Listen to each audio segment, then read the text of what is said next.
The movie opens with two men, Sam and Fred, driving a truck. Sam, looking for a shortcut to a bar, attempts to cross a muddy stream.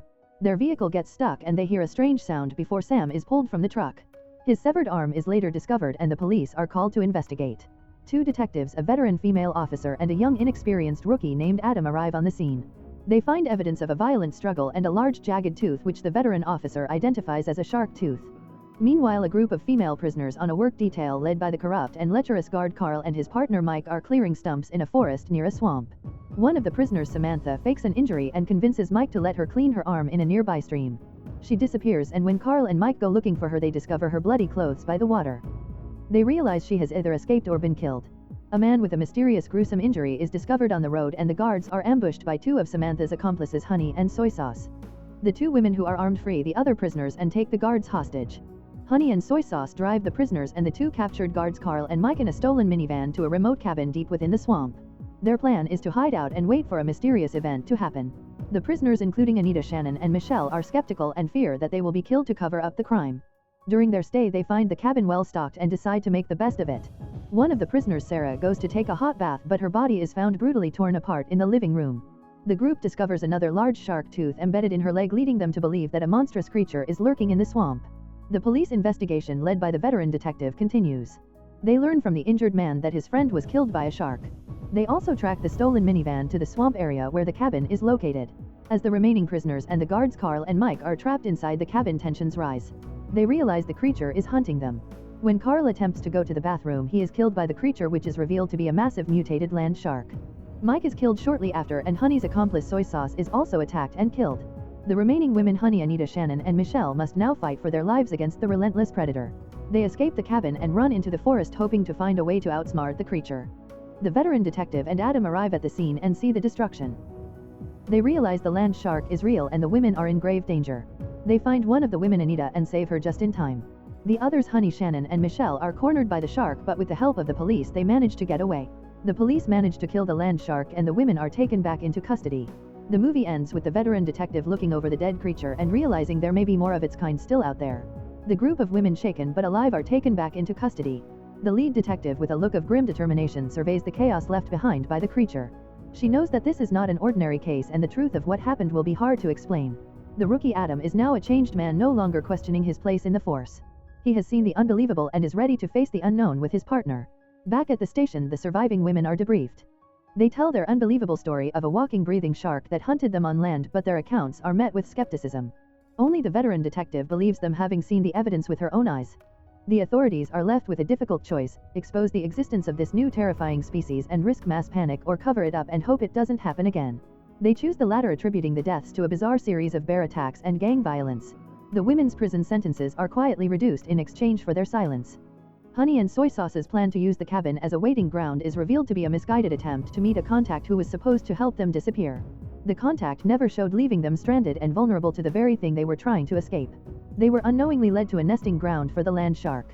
The movie ends with a lingering shot of a small muddy creek in the swamp. A ripple appears on the surface and a small triangular fin breaches the water, a chilling hint that the threat is far from over and that more of these creatures are lurking in the murky depths.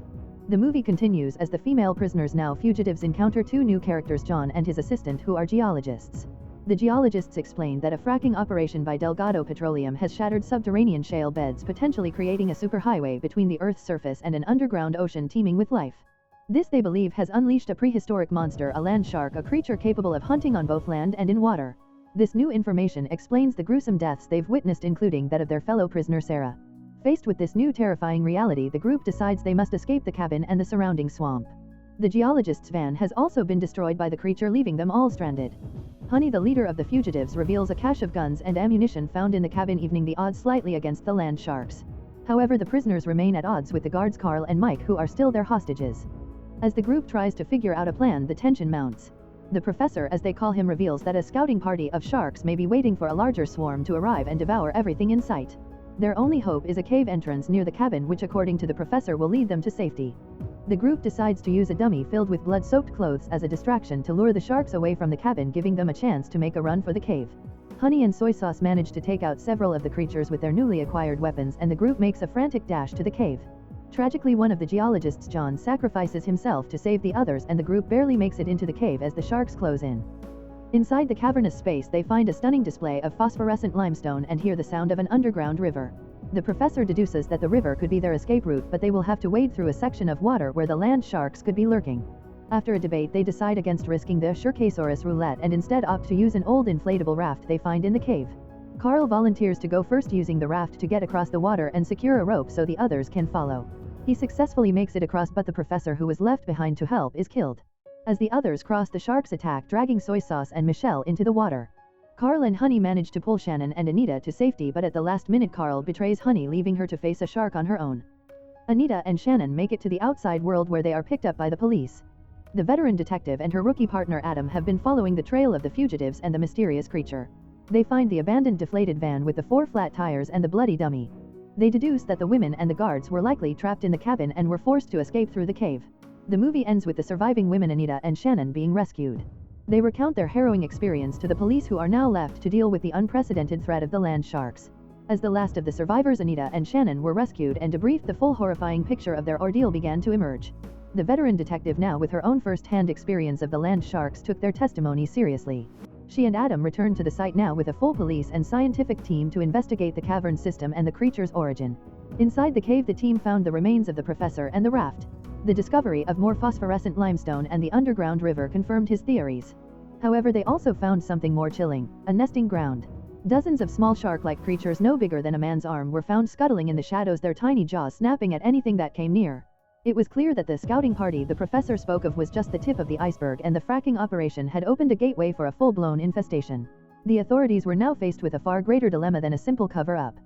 The land sharks were not just a localized threat, they were a new species, a fast-breeding, highly adaptable predator that could spread across the country through the underground network of rivers and tunnels. The military was called in and the area was quarantined. Scientists from Delgado Petroleum, now under fire, were forced to cooperate, providing a detailed map of the fracking sites and the subterranean waterways they had breached. The final confrontation took place in a massive cavern where the main group of land sharks was nesting. The police and military team, led by the veteran detective, used a combination of explosives and high-powered sonic devices to disorient and kill the creatures. It was a brutal, hard-won battle with several casualties on the human side. The cavern was sealed and the area was declared a no-go zone. In the end, the truth of what happened was buried under a mountain of government paperwork and classified files. The public was told a cover story about a highly contagious virus outbreak, and the area was permanently closed off. The surviving women Anita and Shannon were given new identities and relocated. They were forever changed by their experience living with the knowledge of the monsters that lurked beneath the Earth's surface. The veteran detective and Adam, now a seasoned duo, continued their work, but with a new awareness of the hidden horrors that exist in the world.